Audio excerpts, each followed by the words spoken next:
Hi, it's me again.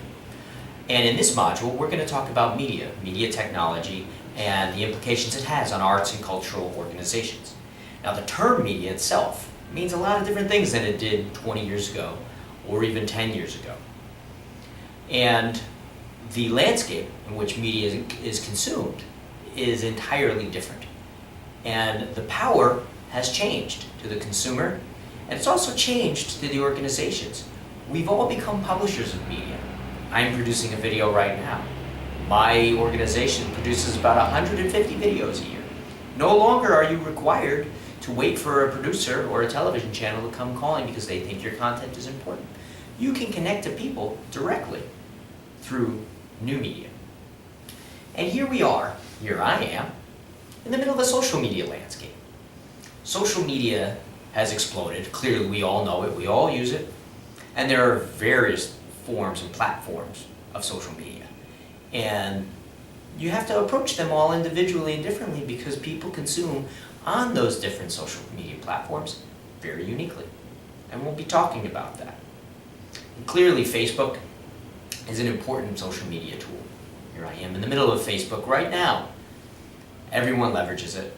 And it's grown from just sharing your posts and your pictures of your kids to a real opportunity to have rich video content to connect with audiences of the future.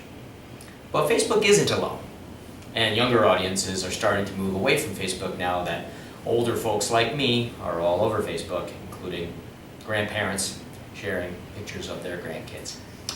But there are many, many platforms out there, whether it be Twitter or Pinterest or Reddit or Snapchat or Instagram.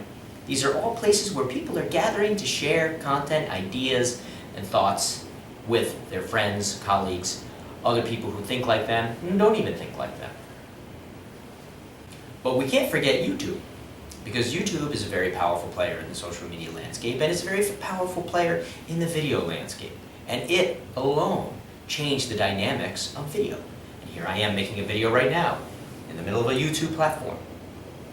I think maybe we should go to widescreen right now, no? Okay, that's better. So let's step back just for a second and look at various forms of media, and we're going to be talking about all of these throughout this module. But if you look at audio, in coming out of the vinyl era, CDs really helped explosive growth in record sales. And people were buying CD versions of their vinyl recordings, so people were buying sort of duplicates of recordings that they had in the past. And growth just rocketed throughout the 90s. This chart shows that growth. And you see that peak? Well, that's when these guys came along. Napster. We all know what happened with Napster. It's a essentially a file sharing service where people would exchange music between their hard drives through the platform that Napster created. Napster sort of plugged them in together, and they shared music across them. And whether you agree with the legality of that or not, it certainly changed the dynamic and the technology. And some people say that the decline in sales is all Napster's fault, or all the technology's fault. And whether you agree with that or not, the technology certainly did change things. And some people say it's the record label's fault because they didn't see the technology changing and try to work with it to embrace the change and go with the change, to artists' advantage and to their own label's advantage. No matter whose fault it is, the reality is very different now. But it's even more different than just record sales going down.